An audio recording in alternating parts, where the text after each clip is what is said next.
Hi, welcome to Behind the Scenes with Axiom Medical. I'm your host, Jason McWhinney. If this is your first time joining us, we're now doing a monthly edition of this, where we go behind the scenes here at Axiom Medical and talk to the people that make this company tick. Over the past year and a half, we've talked to different people from different departments, and today I have the pleasure of talking with Lacey Bement. Lacey, how are you doing? I'm doing well today, Jason. How are you? I am fantastic. Why don't you introduce yourself to the people and let them know who you are and what you do here? Well, I'm going on my third year with Axiom. I have my 3-year anniversary actually in this May. I joined after a relocation from Middle Tennessee and lived there all my life until I transitioned to Houston. I moved for love and new career opportunities, and it's been great. That's great. I'm not originally a Houstonian either, and I moved for work and that was in 2004. So I've stuck around quite a bit. You have. Yeah. So tell us a little bit more about yourself. Where are you originally from? Well, I'm originally from Franklin, Tennessee, which is just south of Nashville. So for those that are familiar with Tennessee, that is that's where I'm from. My daughter actually makes 5 generations of my family of native Middle Tennesseans, and most everybody has stayed there. Um, so it was a great time growing up there. That's great. We have our senior VP of behavioral health, Les Curte. Dr. Les Curte lives in Chattanooga, Tennessee, which is not too far away. Oh, it's a couple hours. Yep. Yeah, we had the pleasure of going down there last February to film a bunch of stuff with him about our behavioral health services, Tempo Live. So I had never been to Chattanooga before. I'd been to Nashville a couple times, and it was beautiful just driving from Nashville to Chattanooga, which is just hmm above the Georgia border, I believe. It is. It is. It's over towards the mountains. Yeah. I managed to go up Lookout Mountain, which I guess you can see like 5 states from there. Just hmm I learned a lot while I was there. Let's put it that hmm way. Yep. So you're with Axiom. What did you do before you joined us here? Well, I did several things. Most of my career background experience is as an executive assistant, but I've always been, shall we say, intrigued by technology. It's something that I'm not afraid of. So I've always, most of my time was with IASIS, who I think now is Stewart. It's a hospital company that owned at the time about 19 hospitals, including St. Joseph, which is in downtown Houston. Hmm. So I was supported the CIO, but then was also doing a little bit of help desk, little bit of technical support. And now with Axiom, I've fully transitioned into supporting the technology and then coordinating with IT in the realm of testing as well. And we're lucky to have you on board. I in a past life, I was a personal assistant for someone who was rather unorthodox. He was a stock promoter. Apparently, a lot of stuff he was doing was illegal, and I didn't know it while I was working for him. But Oh, as a personal assistant, it really kind of gives you an insight into how different people tick and different personalities and different needs for different people. And I think it's an interesting job for a lot of people to have if they've never worked in the service industry. It definitely gives you some more thicker skin that you may not have had in the hmm first place. So, do you have any interesting stories that you're allowed to tell us about that experience? um, well, probably not really. I don't want to put you on the spot if you can't. I um, realize you can't do that.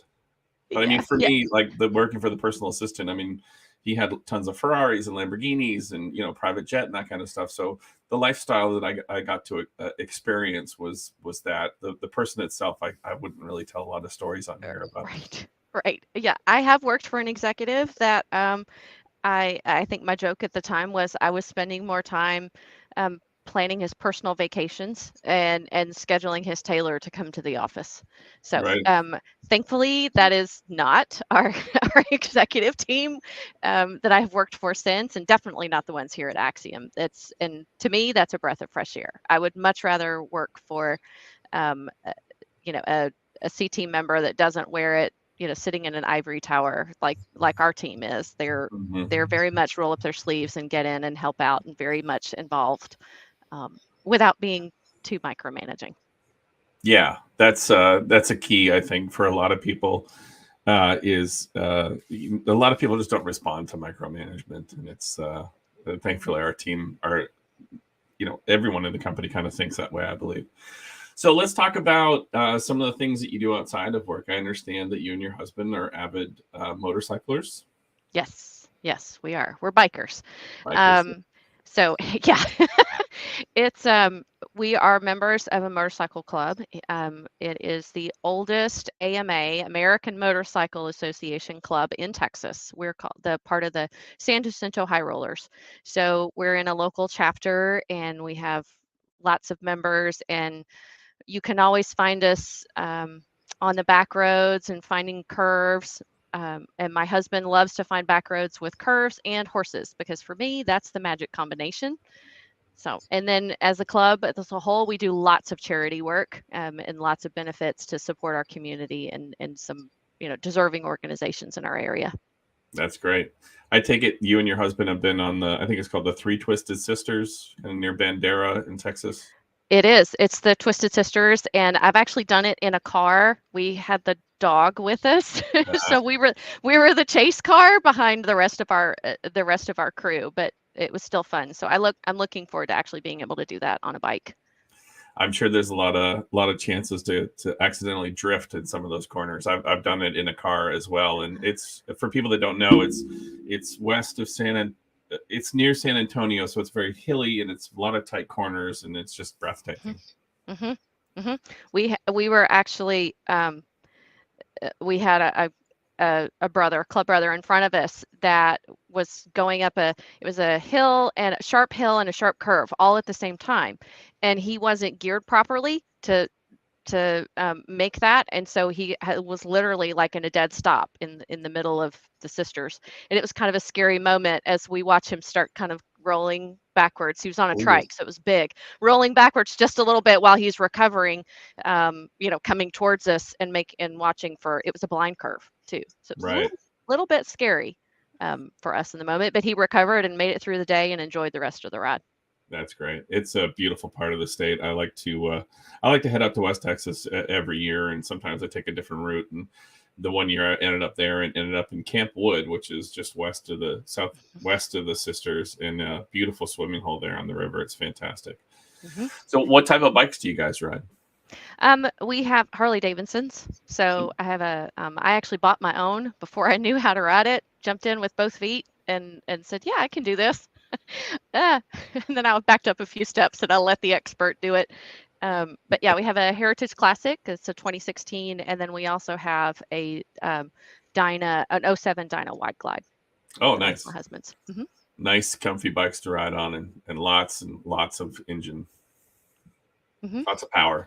Yes, lots of horsepower, and about, I think my bike is gross vehicle weight before you put anything on it, it's about 1,000 pounds. So it's, yeah. So I don't really move it by myself. I'm strong, but I'm not that strong. That's a heavy bike for sure. Mm-hmm. And I understand you guys have a ride coming up. Is that true? Well, this year.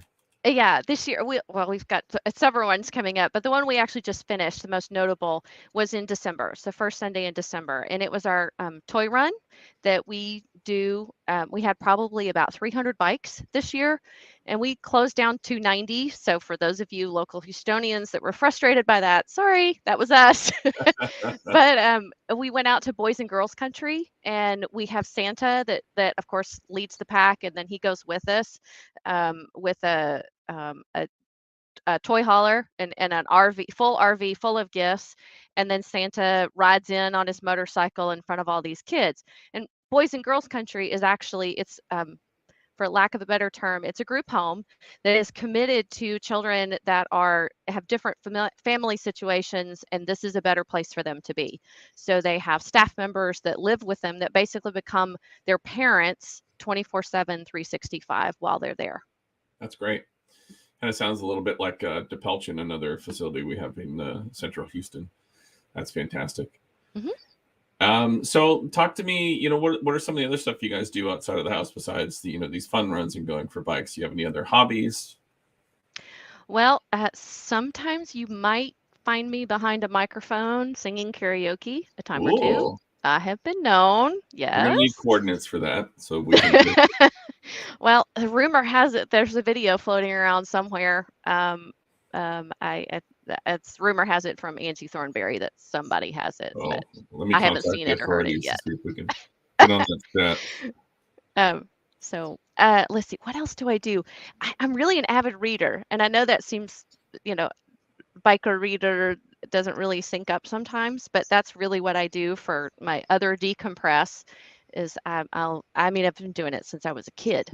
My mom said when I was little, I'd pick up anything that I could get my hands on and start reading it. That's great. Two Mhm. follow-up questions. Yes. Favorite karaoke songs? Oh, um, I do mostly country is kind of my backup. So the a lot of Carrie Under. It's hard to pick one that's specific. Carrie Underwood is one. Kelsey Ballerini has a song that really speaks to me. It's called "Homecoming Queen." It's about a teenage girl that's basically telling another teenage girl, "Hey, you don't have to be this pretend. You don't have to look like you have it all together all the time. It's okay to be a human being, and it's okay to, struggle with life and those type things." So, um, my other favorite artist is Chris Stapleton. So occasionally, on a different day when my voice is a little bit deeper, I can do some male songs as well. That's great. I was going to ask the second follow-up question was this one, but I'll leave it to Sarah. Any book recommendations for people to pick up in 2023, or what's your favorite book? What's your favorite book to read, or your ones you're reading right now, and your favorites? Okay. I am reading one right now called oh my gosh, I just blanked on the title, of course. Um, One of my favorite artists is Marie Benedict. She writes a lot of historical fiction, and it's centered around Dale Carnegie and his maid, or it's centered around, there's one called The Other Einstein that talks about the wife of Albert Einstein and Mm, her own knowledge, and some of the things that she did were really, the scientific concepts and such were ahead of her time. And so that's a lot of what I like to read is historical fiction. Um, and I've also just recently finished a series by Ken Follett called Pillars of the Earth is one, and then there's an entire book series that's about the Catholic Church back in early early 1300s, I think. oh I mean, wow, this is back when, yeah, this is a long time ago, back when they were building cathedrals and things like that. Um, a lot of cloak and dagger stuff as well. I Mhm, imagine, mhm, yeah, yeah, a the lot of political stuff. intrigue and the church is in power and you know, this is pre-Henry VIII and all of that too, so. Right? Is that pre-Lutheran days as well? That's a good question. Who knows? Maybe someone that's watching can let us know that. Yeah. We got a comment here from Charlotte. It says, "I love Chris Stapleton, Tennessee whiskey." Me too. Me I'm too. I know George Jones from that song. I know that version. I don't know if I've heard Chris Stapleton's version, but it's a good one. When I first moved to Houston, the guy that I worked for, he had a bunch of like custom motorcycles, and we ended up at a biker bar in Austin, and there was a band there that said, "We're Duke and the Boys" or something like that. We don't play any songs that were recorded after 1977, and all they played was classic country, and it was great. Oh, that sounds awesome. Let's go to some more comments here. We got Anthony Marino. TJ chimes in and says, "Lacey, you're my hero." Aw, thanks, TJ. I'm so glad I'm on your team. Holly jumped in and said, "Hi, Lacey and Jason." And for people that might be familiar, Holly is our host from our webinars, which we have one of those in a week tomorrow. Let's go with Dara says, "Love Lacey." So you're getting lots of love today. We have, I'm not sure who this is, but they say Axiom is lucky to have you. So we'll find out who that is.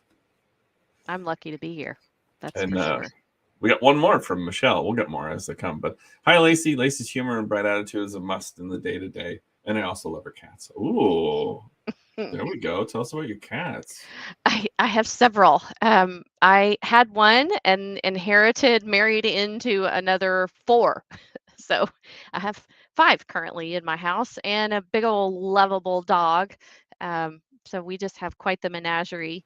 And if you find me on calls during a day, at some point you may see one of my cats either sitting in my lap, on my desk next to me, trying to play with my mouse, or just kind of hanging out in the room with me. So yes, I have several fur babies. I imagine you've probably been on calls with Seth as well when he has his son who's just jumping all over him. But Seth, who I interviewed last time, has a relatively young baby who is just discovering things and jumps up and down on him when we're in calls, and it's absolutely adorable. I had to shut my door so none of my cats would come wandering in and start trying to add themselves to the conversation, shall we say.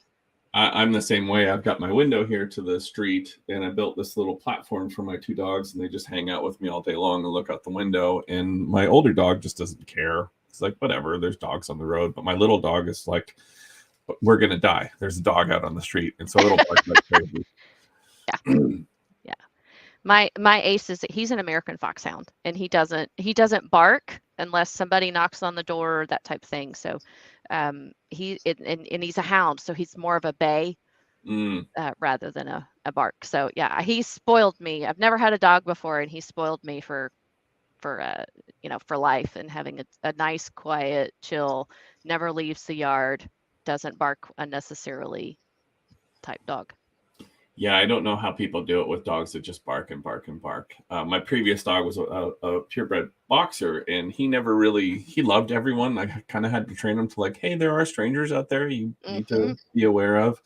And he never really barked. He would just do the boxer howl, which is, boxers are very vocal and they want to tell you everything. And my dog that I have, the bigger dog, he's half boxer, half ridgeback. And so he's just like, Dad, I have stuff to say and you need to hear this because the world is crazy and we need to do something right now. So he's always talking. He's hilarious. Mm-hmm. We have friends with a Rhodesian ridgeback. And so, yes, I know what you're talking about with the vocalizing and then the size too. Yeah, he's big. He's about 80 pounds or something like that. And yeah, he's got a lot to say all the time. It's so funny. So you've got some bike rides coming up, but anything else in the future? You going on any vacations? What are you looking forward to this year or next? Well, I have a daughter that's a senior in college at University of Tennessee. I find here in Texas, if I say UT, they think, oh, I'm talking about the Hook 'em Horns. No, it's the other one, the original one. To me, the original one. So we'll be going up there in May. We're actually going to take the bike with us on that trip, so we can do some riding up in Eastern Tennessee and maybe the Carolinas while we do that. And like I say, we're going out for her graduation, so that's a big accomplishment in her life. And so far, she's on track to graduate with honors. She's been on the dean's list pretty consistently, and holding down a full-time job and mentoring younger students and being involved in several other things. That sounds great. That's good for her. That's amazing. Well, I'm excited for you guys. And for me, UT, even when I moved down here, was University of Toronto. So it took me a while to get used to University of Texas. I bet. Well, we're coming up to the end here. Any closing comments, words of wisdom you want to share with people? Recipes, favorite TV shows, movies, anything like that? Or what would be your dream motorcycle? Oh man.